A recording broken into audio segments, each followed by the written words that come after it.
Welcome back in new vlog. I hope you all are doing good, but this time I'm not good. I am tired. बहुत थक गई हूँ और ये सोच के मुझे और ज़्यादा थकान हो रही है कि अभी मुझे पहले तो बैग अनपैक करना है, फिर वापस से मुझे पैक करना है क्योंकि मुझे मुंबई के लिए पैकिंग करनी है। और फ़िलहाल के लिए तो मैं जा रही हूँ मम्मी के घर। एक दिन मैंने इन लॉज के साथ में गुजारा, एक दिन मैं मम्मी पापा और भाई बहन के साथ गुजारूंगी और जो तीसरा दिन है वो मैं गुजारूंगी अपने आप के साथ, क्योंकि मुझे बहुत सारे काम हैं जो ख़त्म करने हैं। गाड़ी की पीओसी करानी है और पैकिंग करनी है और पार्लर जाना है और कुछ बहुत सारे काम है। तो तरबूज कितने का है? 2 ले सर। और 2 किलो बता रहे हैं। 50 का 2 किलो। और खरबूजा कैसे है? 40 का। ठीक है, दोनों दे दीजिए, दोनों दे दीजिए। फ्रूट्स मैंने ले लिए हैं और अब हम निकलते हैं यहाँ से सीधे घर के लिए। मैं पहुँच चुकी हूँ घर और मैंने मम्मी को बताया नहीं था कि मैं आऊँगी। हालांकि ये मैं बहुत सालों से ऐसा कर रही हूँ, जब से मैं बाहर पढ़ने गई थी ना, तब से मैं कभी भी ऐसा नहीं करती थी मैं बता के आऊँ। मैं हमेशा ही बिना बताए आती थी, तो उनका रिएक्शन बहुत ज़्यादा सरप्राइजिंग होगा नहीं, क्योंकि उनको आदत है मेरे इस बिहेवियर की। तो फिर भी देखते हैं।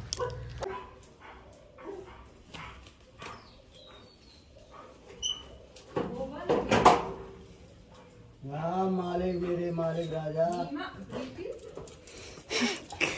हाँ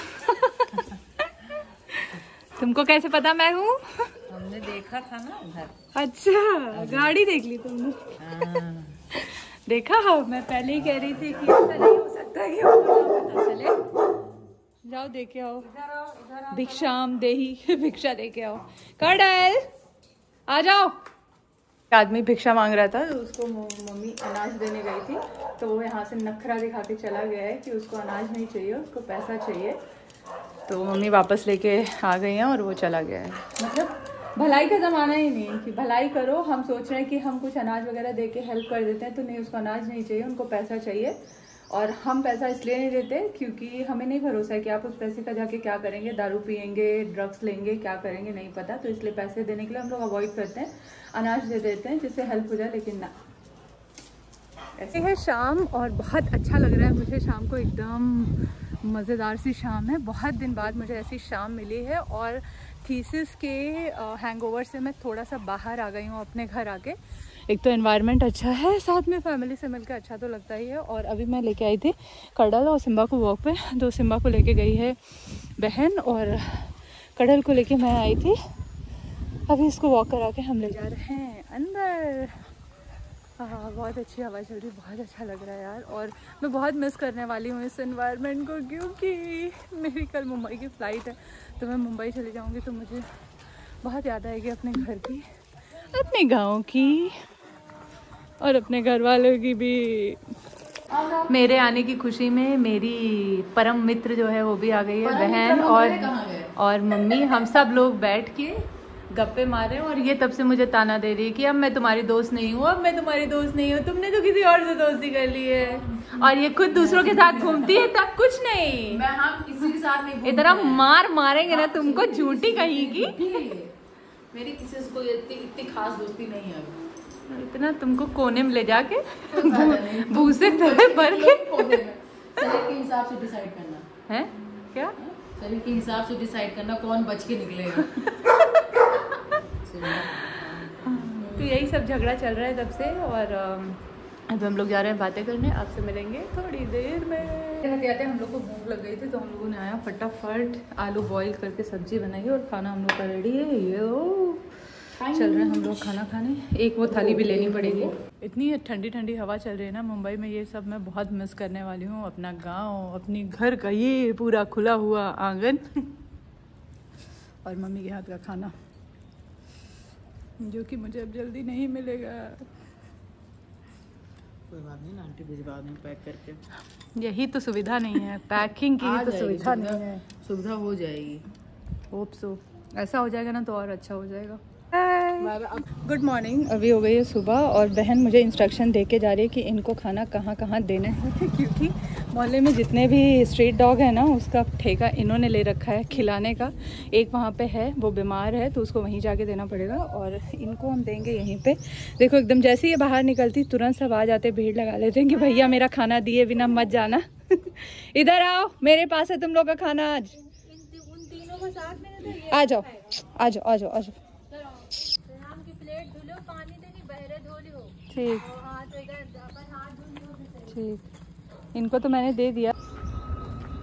इसको चोट लग गई थी तो जिसकी वजह से इसके ना पैर ख़राब हो गए हैं, कमर की रीढ़ की हड्डी ख़राब हो गई है तो ये इधर उधर भागता है, इसलिए इसको मजबूरन बांधना पड़ा है। और इसको मेरी बहन खाना देती है। 10 बार मुझे बोल के गई है दे दोगी ना खाना, दे दोगी ना खाना, कि मैं दे के जाऊँ, दे दोगी ना खाना। मैंने कहा जा यार दे दूँगी। इसको देख के बहुत बुरा लगता है मुझे। ट्रीटमेंट कराने की बहुत कोशिश की बहन ने लेकिन डॉक्टर ने बोला कि अब ये कभी नहीं चल सकता है क्योंकि इसकी स्पाइन जो है वो डैमेज हो गई है टोटली। लो पी लो। बहन के कथनानुसार मैंने खाना और पानी तो इसको दे दिया है लेकिन मुझे लग रहा है इसको प्यास नहीं लगी तो मैं इसको किनारे करके रख देती हूँ। जब पीना होगा तो इधर आके ये पी लेगा। और अब मैं निकलती हूँ अपने घर के लिए क्योंकि मेरी पैकिंग अभी बाकी है भैया। शाम को मुझे निकलना है, शाम की फ़्लाइट है मेरी, तो अब निकलते हैं हम यहाँ से ताकि हम घर जाके पैकिंग अपनी निपटा पाएँ। Bye bye. अभी मैं निकल रही हूँ यहाँ से घर जाने के लिए। चल के फटाफट पैकिंग निपटाते। निकलते निकलते मुझे 2:30 बज गया है। सोचा था सुबह ही निकल जाऊँगी लेकिन यहाँ आने के बाद फिर और कुछ करने का मन नहीं करता है, ना कहीं आने का, ना जाने का, ना कुछ करने का। तो चलते हैं फटाफट, गाड़ी की PUC करानी वो सब करा के सब काम ख़त्म करके पैकिंग वैकिंग करके फिर निकला जाए यहाँ से मुंबई के लिए। यहाँ पे है ऑनलाइन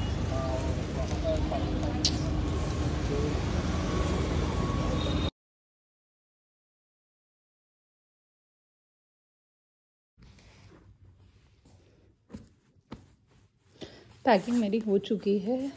बहुत ही स्पीड में मैंने पैकिंग निपटाई, इतनी स्पीड में मैंने कोई काम नहीं किया है पूरा पैकिंग डन हो चुकी है। और अभी इसका वेट करना बाकी है, देखते हैं कितना वेट है, उसके अकॉर्डिंग इसमें सामान बढ़ाना या घटाना पड़ेगा। तो हम नीचे ले चलते हैं फिर देखते हैं इसका वेट क्या है। मैं पहुंच गई हूँ एयरपोर्ट और दीदी और जीजा जी मुझे ड्रॉप करने आए थे और अभी मैं इन लोग को बाय बाय बोल के जा रही हूँ। तुम लोग जाओ नहीं तो तुम लोग को फाइन पड़ेगा। किधर से जाना है? यस यस, पार्किंग चार्ज नहीं है यहाँ पे, फाइन ही है वो जो 10 मिनट रुकने के बाद पड़ता है चलो ठीक है जाओ, है ना? ठीक है बाय।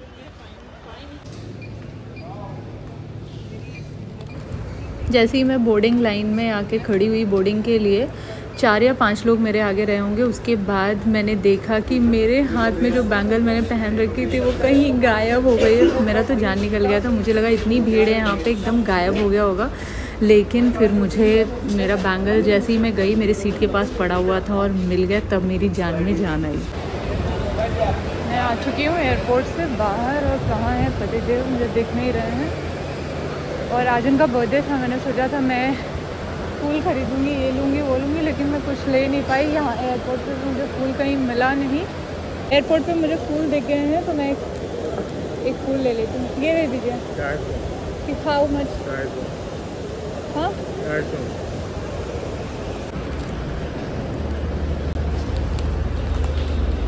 Happy birthday.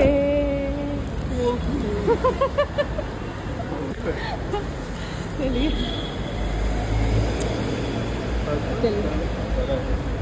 खुला है ये।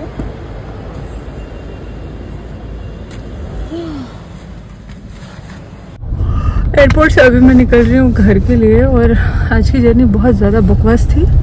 पहले तो फ़्लाइट लेट थी, फिर उसके बाद मुझे फ़्लाइट में भी कंफर्टेबल नहीं लग रहा था, बहुत डिस्कम्फर्ट लग रहा था, बार बार नींद आ रही थी। एक तो मैं थकी हुई थी इसलिए मुझे और अच्छा नहीं लग रहा था और ऊपर से फ़्लाइट जो डिले हो रही थी उसकी वजह से और गुस्सा लग रहा था। तो आज की जर्नी तो मुझे बहुत बकवास ही लगी, लेकिन अभी घर पहुँचे थोड़ा आराम करेंगे तो शायद थोड़ा अच्छा लगेगा। और आज है पतिदेव का birthday, so happy birthday, happy birthday.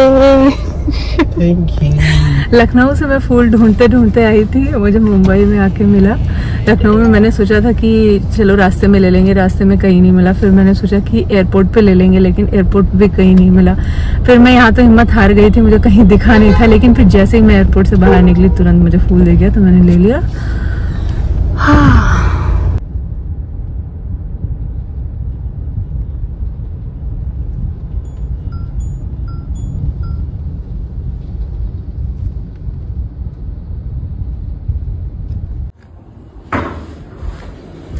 ये लीजिए, मुंह मीठा करिए। Happy birthday once again. Thank you. अभी मैं पहुंच गई हूँ घर। अभी मैं जा रही हूँ चेंज करके आराम करने, क्योंकि बहुत थक गई हूँ और मुझे बहुत ज़रूरत है आराम करने की। रोज रोज मेरा ऐसे ही हो रहा है पिछले कई दिनों से, आना जाना इधर उधर, पैकिंग अनपैक, ये सब करते करते थक गई हूँ मैं। तो अभी इस व्लॉग को भी अब विराम देते हैं और करते हैं थोड़ा आराम। आपसे मिलेंगे नेक्स्ट व्लॉग में, तब तक बाय बाय, गुड नाइट।